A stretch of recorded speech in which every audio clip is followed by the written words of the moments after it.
ಕೀರ್ತನೆ 91. ಪರಾತ್ಪರನ ಮೊರೆ ಹೊಕ್ಕಿರುವವನು ಸರ್ವಶಕ್ತನ ಆಶ್ರಯದಲ್ಲಿ ಸುರಕ್ಷಿತನಾಗಿರುವನು.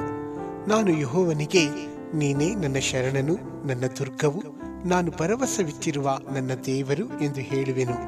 ನಿನ್ನನ್ನು ಬೇಟೆಗಾರನ ಬಲೆಯಿಂದಲೂ ಮರಣಕರ ವ್ಯಾಧಿಯಿಂದಲೂ ತಪ್ಪಿಸುವವನು ಆತನೇ. ಆತನು ನಿನ್ನನ್ನು ತನ್ನ ರೆಕ್ಕೆಗಳಿಂದ ಒದಗಿಸುವನು.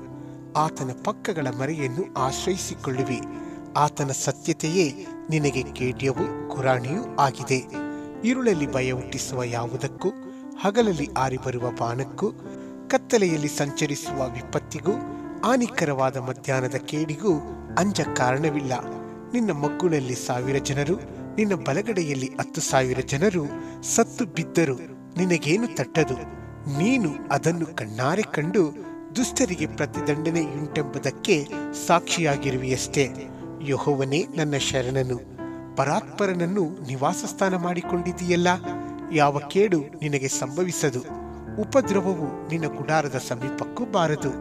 ನೀನು ಹೋಗುವಲ್ಲೆಲ್ಲ ನಿನ್ನನ್ನು ಕಾಯುವುದಕ್ಕೆ ಆತನು ನಿನ್ನ ವಿಷಯವಾಗಿ ತನ್ನ ದೂತರಿಗೆ ಅಪ್ಪಣೆ ಕೊಡುವನು. ನಿನ್ನ ಕಾಲು ಕಲ್ಲಿಗೆ ತಗಲದಂತೆ ಅವರು ನಿನ್ನನ್ನು ಕೈಗಳಲ್ಲಿ ಎತ್ತಿಕೊಳ್ಳುವರು. ಸಿಂಹ ಸರ್ಪಗಳ ಮೇಲೆ ನಡೆಯುವಿ, ಪ್ರಾಯದ ಸಿಂಹವನ್ನು ಘಟ ಸರ್ಪವನ್ನು ತುಳಿದು ಬಿಡುವಿ. ಅವನು ನನ್ನಲ್ಲಿ ಆಸಕ್ತನಾಗಿರುವುದರಿಂದ ಅವನನ್ನು ರಕ್ಷಿಸುವೆನು. ನನ್ನ ನಾಮವನ್ನು ಅರಿತವನಾಗಿರುವುದರಿಂದ ಅವನನ್ನು ಉದ್ಧರಿಸುವೆನು. ಅವನು ನನಗೆ ಮೊರೆಯಿಡುವಾಗ ಸದುತ್ತರವನ್ನು ದಯಪಾಲಿಸುವೆನು. ಇಕ್ಕಟ್ಟಿನಲ್ಲಿ ಹತ್ತಿರವಿದ್ದು ಅವನನ್ನು ತಪ್ಪಿಸಿ ಘನಪಡಿಸುವೆನು. ದೀರ್ಘಾಯುಷ್ಯವನ್ನು ಅನುಗ್ರಹಿಸಿ ಅವನನ್ನು ತೃಪ್ತಿಪಡಿಸುವೆನು. ನನ್ನ ವಿಶೇಷವಾದ ರಕ್ಷಣೆಯನ್ನು ತೋರಿಸುವೆನು.